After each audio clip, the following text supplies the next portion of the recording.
Sa kabila ng mga batikos laban kay Pangulong Duterte, naitala ng Pangulo ang isang makasaysayang approval at trust rating na pinakamataas sa lahat ng naging Pangulo ng bansa kahit patapos na ang termino nito. Matatandaan din na sa kabila ng global health crisis noong 2020, nanatiling world's most popular leader si Pangulong Duterte ayon sa article na inilabas ng UAE-based Gulf News.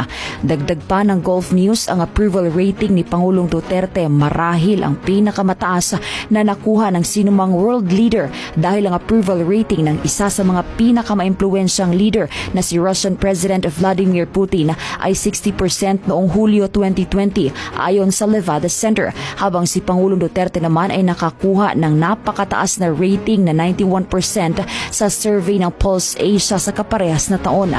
Bagay na mukhang imposible sa gitna ng krisis pero nagawang makuha ni Pangulong Duterte.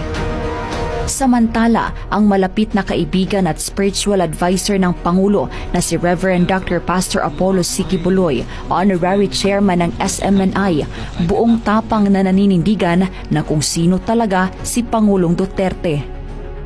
Yun ang masakit doon sa aming loob kasi kinakarga nila kay Pangulo yung para lang sila sumikat at pagkatapos iboto ng tao na parang si Pangulo may kasalanan. Hindi na yung kilalang Pangulo. Kaming taga Davao, kilala namin yun.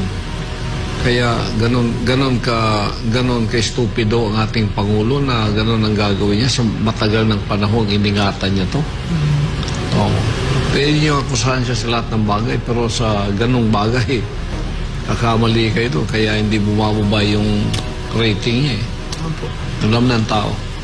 You are a Philippine hero. Heroic lahat yung ginawa mo.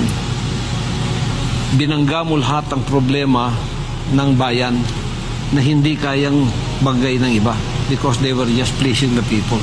Your values can never change. Lalo na ngayon, you are in that age. At ngayon, nung mayor ka, bata ka pa nun eh. Kaya, you are my friend in the political. I don't ever slow up, no I don't take shit. I got no love for the fakeness. If you wanna play tough and wanna hate this, I'll always show up.